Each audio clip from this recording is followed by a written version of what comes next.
Hello and welcome to this week's edition of, and the final week of the regular season of the Snap UK podcast Pick Show, especially for YouTube, the show you didn't ask for, live and in colour.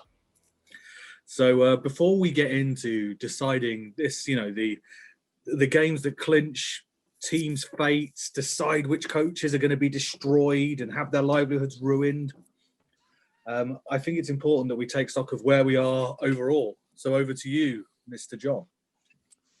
Well, at the moment, Paul went into this week 2 games ahead. You've come out of last week 2 games ahead. We all got a Jeff Fisher 8-8. Oh, we all went full good. Jeff. We went a full Jeff. Does that mean I'm still last by 1 game? No, it's you two had the same. I was 2 ahead of both of you. Paul's at 69 and 31. Nice. Me and Griff both at 67 and 33. I'll take that. So basically, I just need to mirror you, and then I can't lose.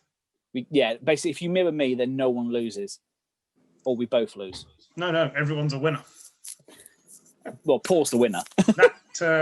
That makes my decisions much easier. I'll just wait for you to pick. So let's see how these games go. So there is a lot on the line. The winner will decide the fate, obviously within reason. I'm not getting a... I don't know, because we're still going to carry this on the playoffs, so why not? Let's carry it on. But my pick in the playoffs is renowned for not working. Same as I nailed my flag to the mast of Kansas City 2 years too early and watched them got destroyed by the Titans. Every year, the Mariota-led Titans, who threw a touchdown to himself. Every year, I go, well, you can never go against the Seahawks, and then everything goes against the Seahawks. So it's fair.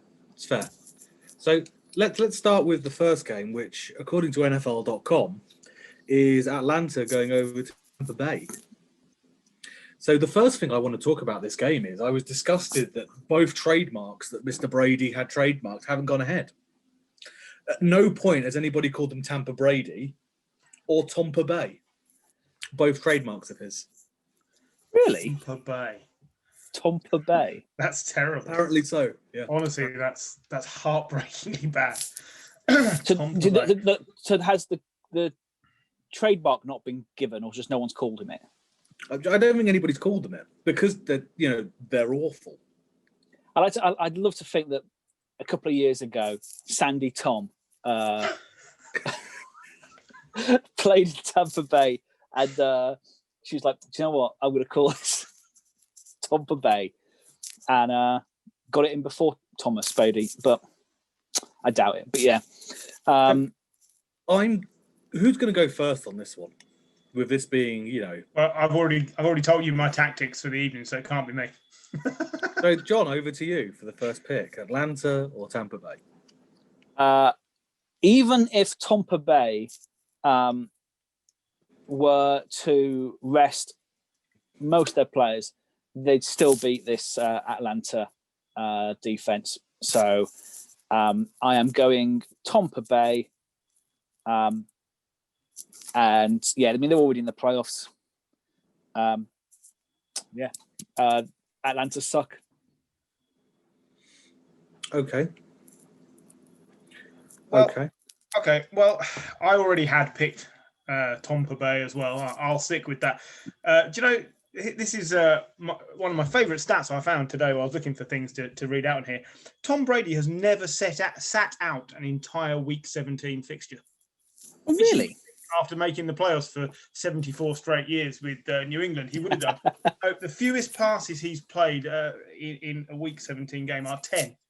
So he's turned up every Week 17. And I think this will be the same. I suspect he'll probably play the first half, and providing they're not getting, tonked, which I don't think they will do, he'll then be sitting out, and we'll get to see more of Blaine Gabbert.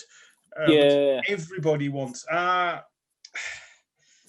I think when you're looking at the Falcons, it's a team that are drifting towards a rebuild of some magnitude, even if it's not in its entirety. They've got nothing to play for. Neither team really does, but the Buccaneers need to stay sharp for the offseason. They've sort of found their edge, and they can't afford to fall back to the mid-season ups and downs that they went through. So I suppose my money, if you like, is on the Bucs just for what it means. It's strange that I think Atlanta are going to come out of this weekend as the worst team in the NFC. A team with Julio, Calvin Ridley, Matt Ryan. I mean, Julio's barely played this season. Let's be honest. What's he played? 6 games, 7 games? Yeah. The key difference of why they may finish bottom in the NFC, and the reason I think the Bucs are going to win this. Name a member of Atlanta's secondary. No, go on. John, name one member of the Atlanta secondary. Oh, I live in the past. I don't live in the now.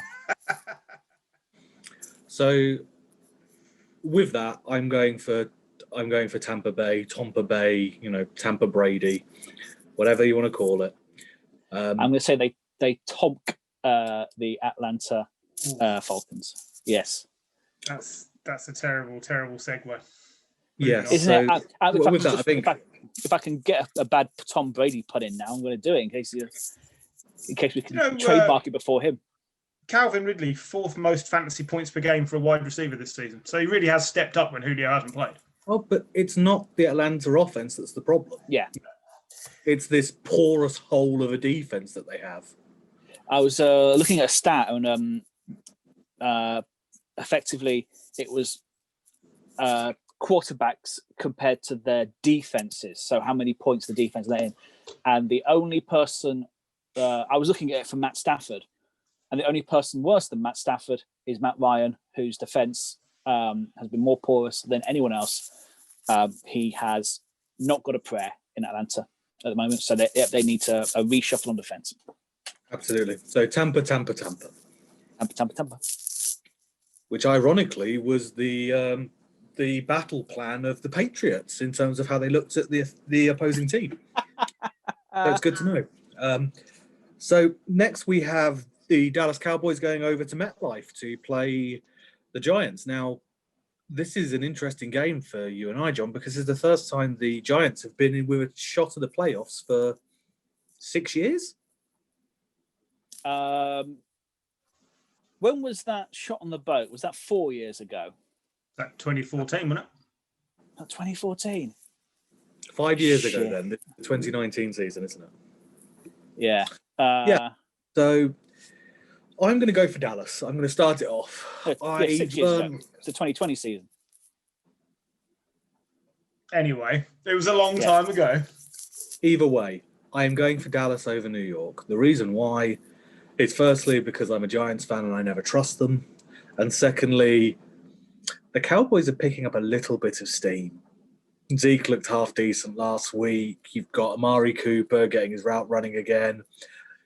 On paper, they should destroy us, and I think they will destroy us. So I'm going to Dallas by 3. Strange, isn't it, that we're in with a shot at the playoffs, but we're also within one game of Atlanta, who are the worst team in the NFC. I'll drink to the NFC East this season. Yeah, it's. I think I'm going to go with the Cowboys, but I think it might be a tight game. I think we're better on defense than the Eagles, who the Cowboys tonked last week. But Jones hasn't looked great since his hamstring injury, and if it's not, then I think I don't think Colt McCoy's the guy you want to be leading your playoff charge, if you can call that. I mean, limping into the playoffs. So I'm going with the Cowboys. Unsurprisingly, I'm going to take the Cowboys as well. The Cowboys would be the 8th team ever to make the playoffs, having started 4 different quarterbacks in the season. Mike McCarthy would become the first coach to do it twice. Oh, really? The 2013 Packers. Aaron Rodgers started 9 games. Matt Flynn started 4. Who started the other 3 games? Not a chance. I don't know. Not a hope in hell. Scott Tolzien started twice, and Long-time Seneca Wallace. Colts. Long-term Colts back up. Scott Tolzien. Seneca Wallace started the other game, and they made the playoffs basically on the back of Rodgers winning, I think, 8 of his 9 starts that season. I think Matt Flynn won once, and they limped into the playoffs. That's quite an impressive feat. But this Cowboys team are terrible. But at least they're showing some spirit and they are fighting. It's basically saved McCarthy's job for another season. Yep. Joe Judge, though, would become only the second Giants coach to win his division in his first season with the Giants. Do you know who the other one was? It was 1997. No, not a clue. Jim Faisal. And it's the only time it's ever been done by a Giants coach. So you've got something to play for. You're not good enough. The Andy Dalton-led Cowboys will win this game, and it may even be a walkover. Fair enough. That's it. Move us on, Paul. Move us on. So we have the other side of MetLife now going over to Foxborough, as we have the Jets playing the Patriots. So I already know where Michael's going with this. Because this has been a prediction you made 16 weeks ago. I feel I have to stick to it, but then I know John's going to take the other side. So No, I'm going. My pick on the regular podcast was the Jets. Yeah, but I've been picking against myself every week to make sure I win one or the other. Does nobody notice? I'm taking the Jets because they're basically auditioning for their jobs. I think it's all over for the Patriots. I think the interview with Cam last week after they lost, where he basically said he's giving everything and it's so disheartening. And I think he's checked out. I suspect Stidham will probably play as much as Cam does, if not the entire game. And yeah, I think for the first time in all the time I've been watching the Patriots, I don't think they need to bother. I just think you're only going to affect negatively your draft position. So you're almost going out with nothing to play for, whereas the Jets players are auditioning for their careers. Sam Darnold is auditioning to not be usurped by Justin Fields or Zach Wilson. So I'm sticking with my plan. I'm taking the Jets week 17. I'm also going the Jets. I'm taking the New England Patriots. I'm 2 ahead. I can risk 1. This is the one I'm going to risk. You never thought this would be the risky pick. Do you know For me, this is the risky pick because Belichick hates the Jets. Yeah, well, do you know the last time the Jets won in New England? Which year? 2013? Nope. No idea. 2008. With the Sanchez. Yeah. Can you name the last team with fewer than 10 or fewer passing touchdowns in a season? Because New England currently have 8. Is it the Cleveland Browns Kaiser year? No, they had many, many more. They had 15, I think, something like that. That's not really many. No, it's not that long ago. It's 2012. And this team were historically not able to pass to their wide receivers. I think they had 1 wide receiver catch a touchdown all the year, and the other 7 that they caught went to the tight end. It was the Chiefs. It was the Chiefs. In 2012. New England Gonzalez. Break that record. We average a touchdown pass every other game. So the chance of scoring 2 or more in this are not good. No. May the rebuild begin. Quick. I think all of those are fine points, but I've learned this season not to bet on the Jets. And yeah, this is me using the advantage I gained in week 1. Exactly. So next we have Minnesota going over to Ford Field for a game which you'd actually struggle to describe as a toilet bowl or a dumpster fire. This is like I don't know, get the old Blackadder quote. This is like getting an arrow through the neck and finding out there's a gas bill attached to it. Saying that, Vikings all the way.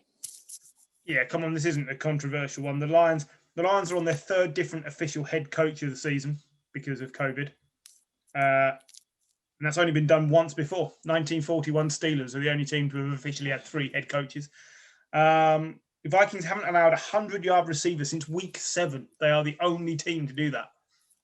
So how have they been so bad? And the answer is their offense operates with Kirk Cousins, who's just mightily disappointing. The Vikings will win, but only because the Lions aren't playing. We saw last week, John summed it up perfectly when he said they're waiting for their bus to the seaside, or whatever the quote was. They're not in the game. Matt Stafford won't play, I don't think. Without him, they've got nothing. It should be a walkover for the Vikings to salvage some pride. I mean, for the Vikings, there's no Dalvin Cook because he's had to finish his season early. Well, they've finished cooking, and now it's time to bring out the ham. And you bring out the ham. Exactly. CJ Ham and Alexander Mattison, who is rarely a massive drop-off. I mean, obviously, he's not Dalvin Cook, but he's been so effective when he's come in relief. Yeah, it won't matter. It won't matter. Yeah. The passing game will tear the Lions' secondary apart. Oh, yeah. Justin Jefferson, superb little player. I mean, also, Mattison's is, a sausage brand in the UK. So I do like the fact they're playing sausage and ham in the backfield. Only you can come up with that. Yeah, they're bringing, they're bringing the sausage and ham. And I'm going with sausage and ham over the Lions. Brilliant. Do you remember a few years ago, Bolton and Liverpool had a forward called David Ongo? Yeah. Ongo. My housemate at the time spent a whole evening searching for a player on Chat Manager. He was hoping that he'd find like a Frank Wash. Because he was desperate for a Wash and Go forward line at Bolton. Some people have too much time on their hands. So, what is it you're doing after this, Paul? Yes, I'm a 33-year-old man playing a video game tournament. Brilliant. I know I look a lot older than 33 if you're watching this on YouTube. It's been a hard 33 years. The next one that we have is Pittsburgh going over to Cleveland for an interesting little game. So Pittsburgh don't really have anything to play for. Other than playing their longtime rival. Yeah, they're playing their backups. Ben and most of the offense probably won't play a lot of this game. Ben won't play at all. Steelers are 35-7-1 over the Browns since 1999, which is by far the biggest winning percentage of one team over another since 1999. And the Browns' last Week 17 win was 2015. Close-ish. 14? 2009. They're so bad. They're so bad. I picked the Steelers to win this game, and I'm sticking with it because I know the Browns are going to have all their players out there, but they're going to choke because they're the Browns. It's going to collapse.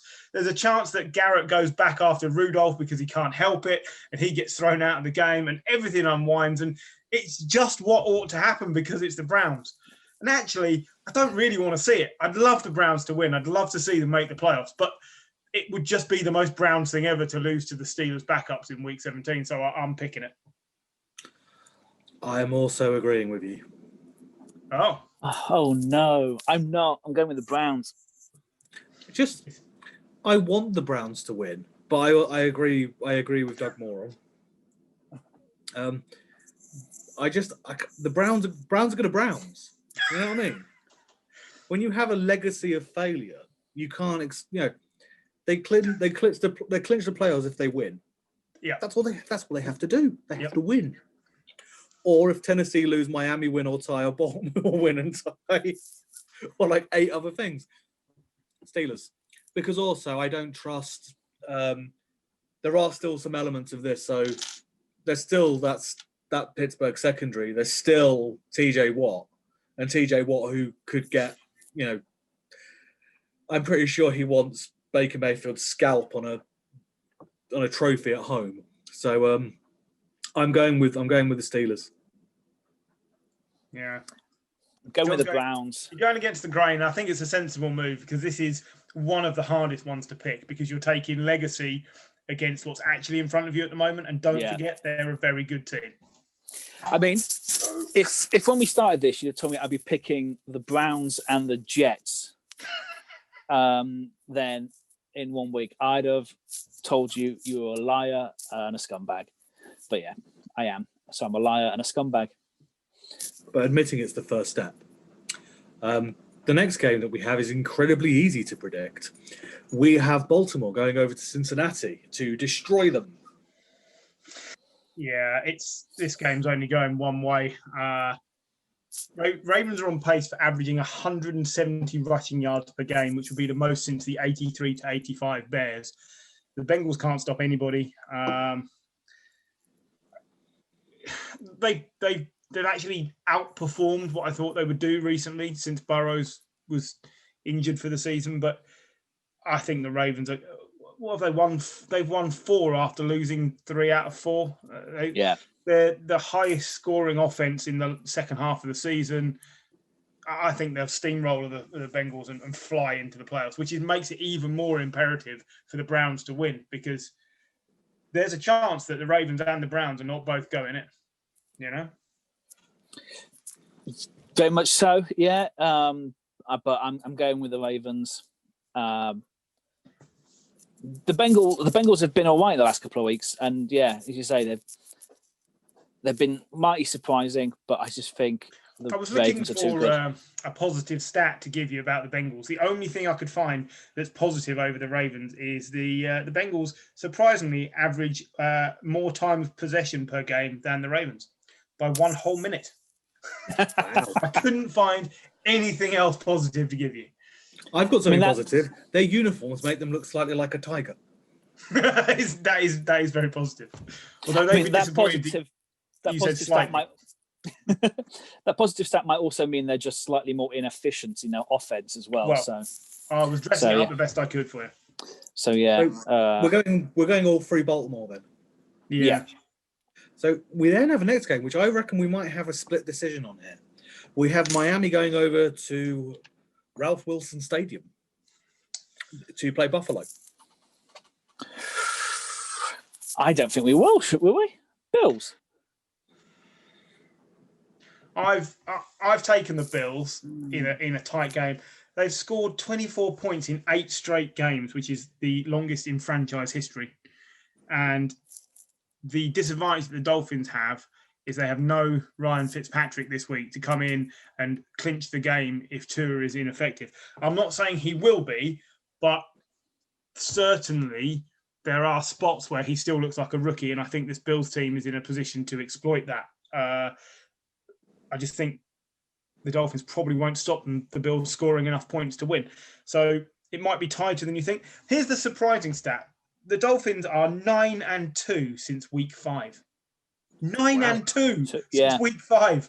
So don't write them off, but I'm going 3-point win for the Bills. I really like this Bills team, and they're my outside bet for the playoffs, because then their running back department isn't that strong, but you can get an undrafted rookie who can knock in 100 yards. Or an undrafted rookie who could make the Hall of Fame and win 2 Super Bowls with Terrell Davis. Anything could happen, right?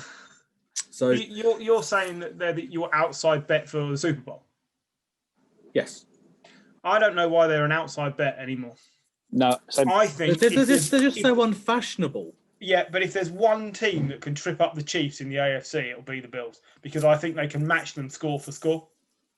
But we'll get to that when we get to the Chiefs. But I'm telling you right now, I don't think there's what would loosely be termed a fag paper between them right now. I'm glad that we don't get many American listeners who wouldn't understand the reference there. So we're all going Buffalo. Prove me wrong then. I've got at least 4 other games which I think are more difficult to pick than that one. One of them being the next one, I imagine, where we've got Seattle going over to Levi Stadium to play the 49ers. I don't think that's a problem at all. I'm taking the Seahawks. They've allowed 17 points or fewer in 5 straight games, which is the most since 2014 for them.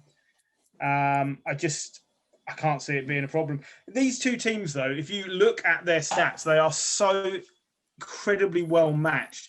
It's just that the Seahawks win games and the Niners don't. So I don't know. I don't see this being a problem at all for the Seahawks to wrap this up. They'll clinch. Well, I even got it wrong. They're not going over to Levi Stadium, are they? They're going to Arizona.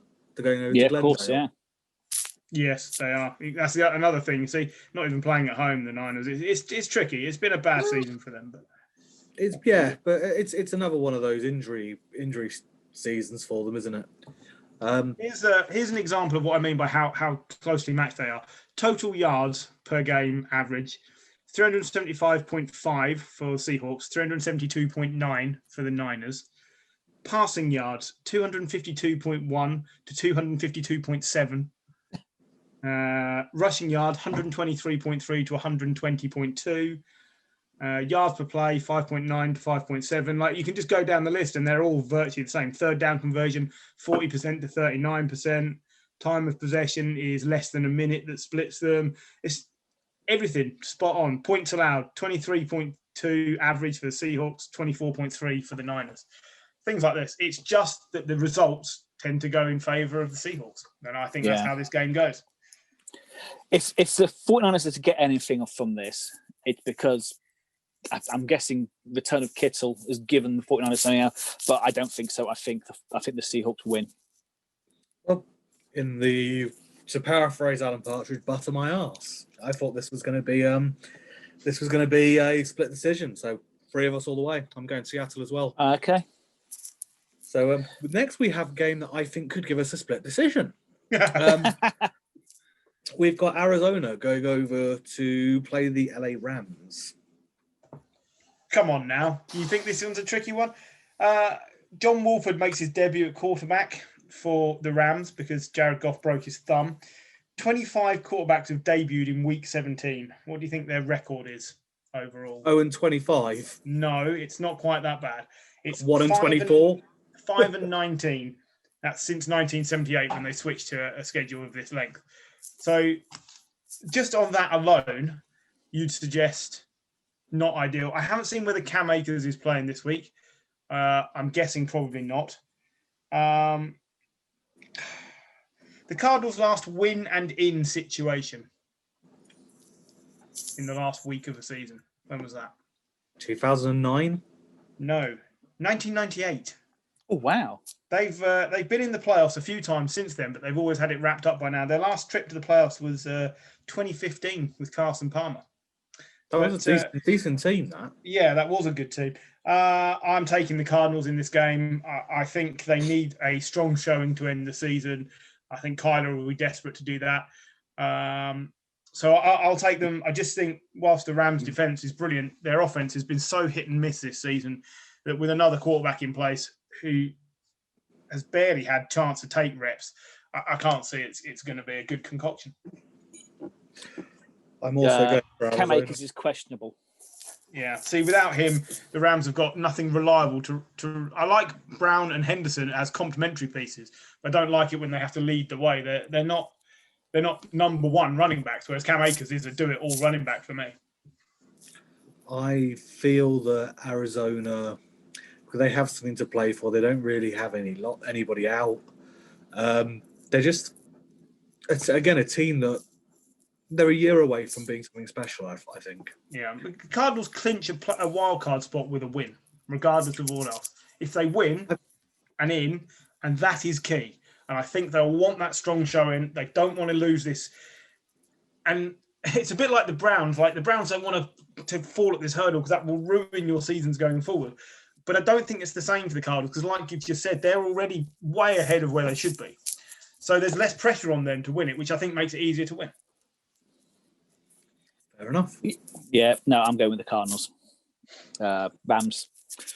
Just that they've been stuttering, and then you lose Goff, and Cardinals all the way.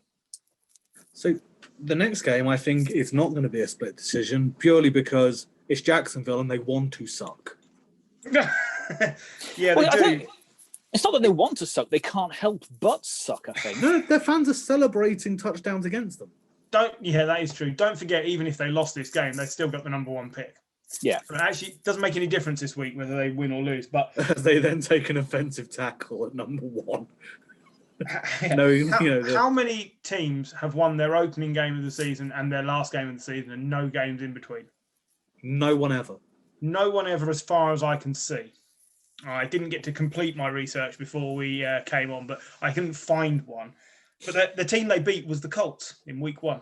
Yeah. So don't forget that. The Colts, you know how they had that wonderful player, Andrew Luck? I remember him. Yeah. How many times have they made the playoffs in the last 6 seasons? Once in 2014.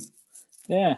They've not been good. I know Luck missed time with injuries and other things, but it's not like the Colts are steeped in making the playoffs, and they could well struggle to get in here just because of what other teams do.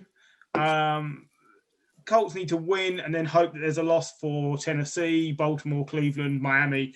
Like they need one of those. They're relying on other people's results, basically. And you wouldn't think that for a team that's been that good this season, but that's where it's come to.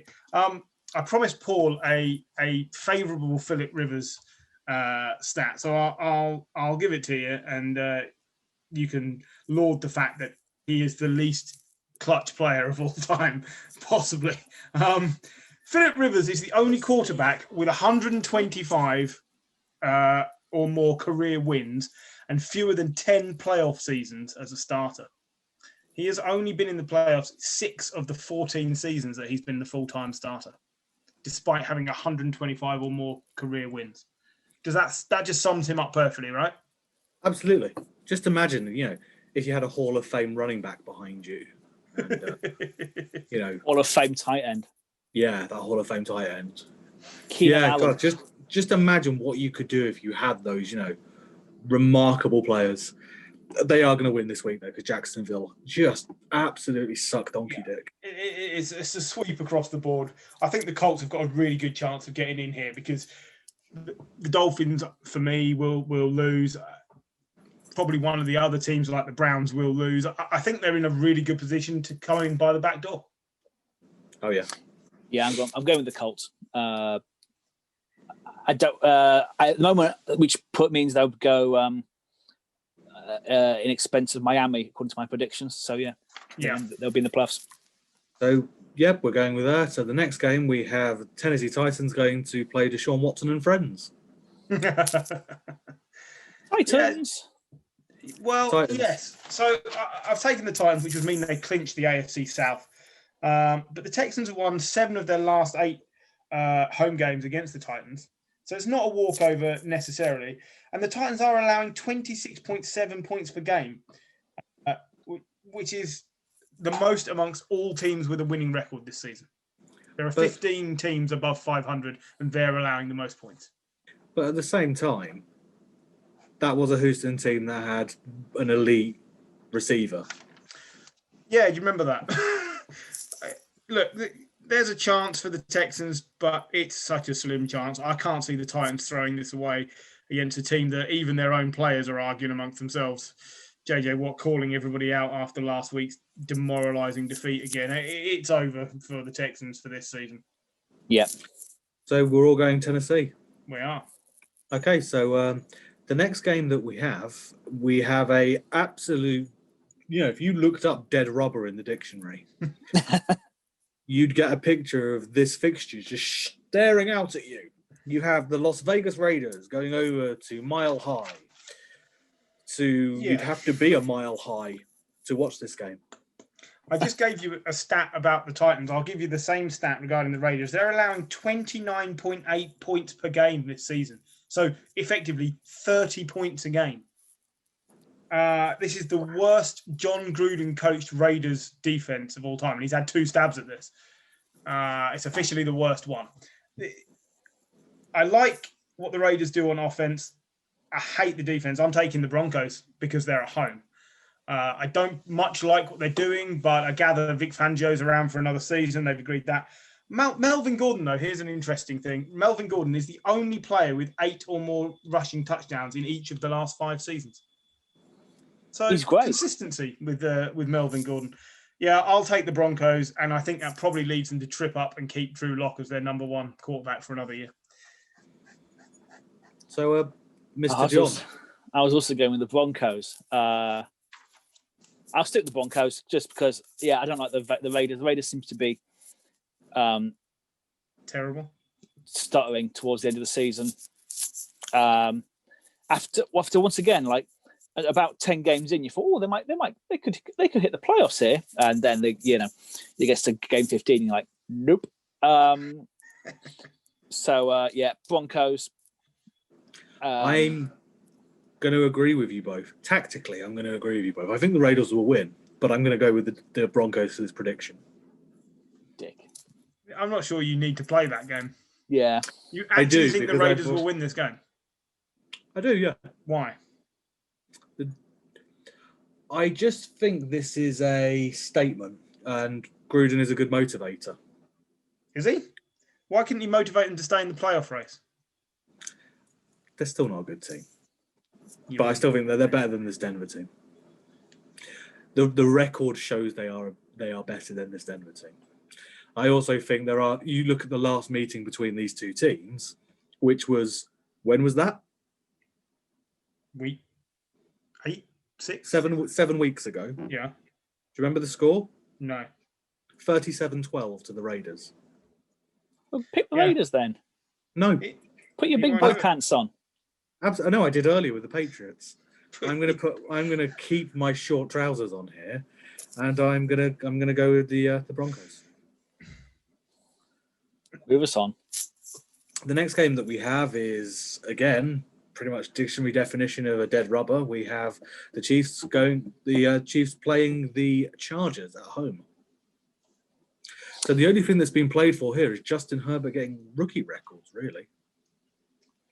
Yeah, so the Chiefs have won 7 games in a row by 6 points or less, which is the most ever consecutive games. And the Chargers have won 3 consecutive games by 3 points, which is a franchise record, I think. So this is 2 teams who are playing close. I suspect this game will be close. And then I'm going to wait and see what John does. Do you know what? I think this is the best chance the Chargers have got to beat the Chiefs, because Andy Reid will probably rest. He is resting Patrick Mahomes. He'll probably rest most of his offensive players. He tends to do that in Week 17. I'm going to take the Chargers. I'm going to take. I was going to take the Chargers. Well, I'm going to take the Chargers. I don't want to. I was going to wait and see, but it looks like I'm pulling a Paul if I do that and don't put my big boy pants on. So I'm going to take the Chargers just because they're the only team with something to play for. Andy Reid doesn't care about this game. Chad Henne is starting. Chad Henne hasn't started a game since either 2013 or 2014. I think it's 7 years since he started a game. And then he started for the Jags. He's filled in 2 or 3 times in the meantime in games, but he hasn't started a game for it. Like, you started a game before he did. It's Chad Henne. Yeah. I'm going to agree with the consensus here. Kansas have nothing to play for. They've got a first round bye. They just want to keep everybody wrapped up in cotton wool for that first playoff game. They're not going to take any chances, and the Chargers will have that morale boosting. We beat the Super Bowl champions.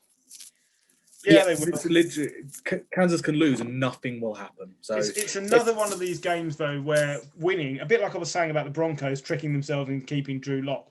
If you win this game and Justin Herbert has more records under his belt for a rookie, fool yourself into keeping Anthony Lynn, and I don't think it's the right thing to do. I don't think Anthony Lynn stays. I think he does. If they win this game. Yeah, I think he's staying. But anyway. So, on to the next game where we have Green Bay going over to Soldier Field to play. Now this is one of the difficult games to pick. Not really. Well, it shouldn't be, and I'll prefix this by saying I'm taking the Packers because they're brilliant. Rodgers is the first player with 40 or more touchdowns and 5 or fewer interceptions in a season ever. Like, that alone is enough. He will be MVP for the regular season. And the Bears are 0-5 all-time Week 17 against the Packers. That said, the Packers don't. I mean, all right, they're playing for the bye, I think, but really, they've got nothing. They don't need to put Aaron Rodgers out there for more than 10 or 15 plays. And if they choose not to stick with him, there's nothing. There's nothing at quarterback. There's that first-round pick they got in the draft. But who's taken how many snaps this season? Who's had a season to sit behind? But how many snaps has he taken? taken? Hall of Famer. And that worked out all right for Aaron Rodgers, didn't it? So hang on, you'd want a player who's taken no snaps against this, admittedly not as good as they used to be, but still pretty damn good Bears pass rush and defense? No. Very big difference. Very, very big difference. The Chiefs, the Bears have something to play for. That will mean they suck. Yeah, like I say, that's why I prefix this by saying I think the Packers will win. But I still think because of the way other results might go, there's a chance the Bears still get in the playoffs. But I don't think Matt Nagy deserves that on his CV, and so I'm picking against them. I'd like to let you know. I'd like to talk you through Aaron Rodgers' record for his first season. Go on. How many attempts did he have a quarterback? His first ever season in the NFL, like 4. 16. Yeah. How many times was he sacked? 3. 5. 3. Exactly right, John. How many times did he fumble? Once. Twice. So he had a 1 in 8 chance of fumbling. Yeah. In his first year. Yeah. I'm going with the Packers. I hate the Bears. I'd never go with the Bears if I'm given the option. You've got a first-round quarterback who sat under the learning tree of one of the best, who also made a big point around how Brett Favre never helped him out. Yeah. Yeah, it's true. I don't see how Matt Nagy should be allowed to go on coaching this team, but if they get in the playoffs, I think he will be. And I've been all on board the Mitch Trubisky resurrection, by the way, because I think he's a better quarterback than he gets credit for. They have won a lot of games with him at quarterback. They're using him properly. Yes, that's what it is. He's a system player, but as a Patriots fan, let me tell you, system players are all the rage. Yep. Mr. Biscuit is about to go soggy. I just think Rodgers has something to play for. He's going for the Packers single season record. He's won away in an MVP year. I think he wants that. So I think the Packers win.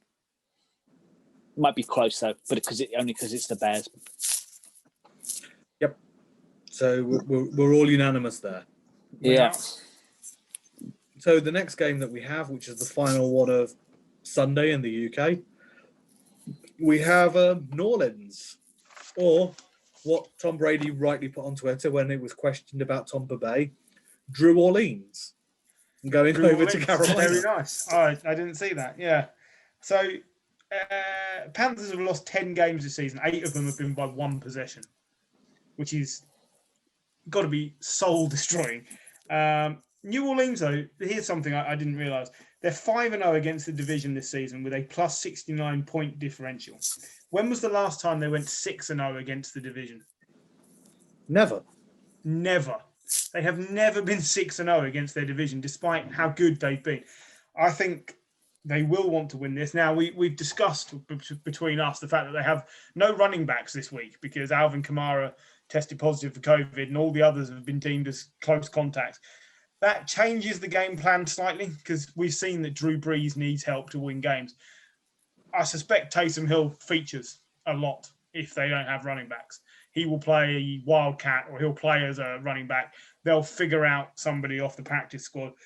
They'll be too strong for the Panthers. It's at least a year too early, if not 2, for the Panthers. They've done well to win 4 games, whatever it is, 5 games. But who did they beat? Oh, I don't know. I can't remember a week where they won.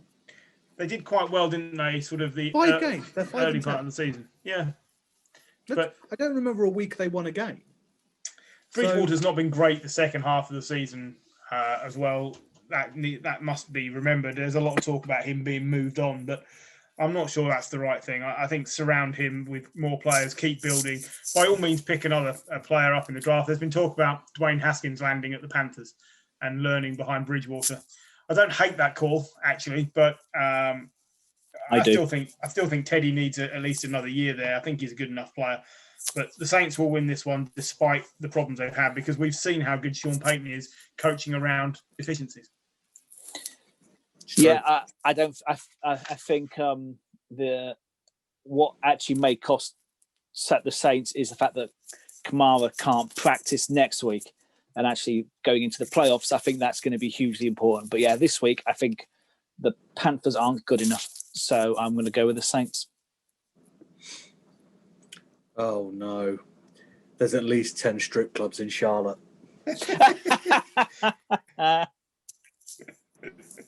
Is your wife going to think you're taking a vacation sometime soon if you just look that up? I mean, to be fair, some of them have hilarious names. A Bear Affair. But yeah, there's my search history buggered. So it's New Orleans all the way.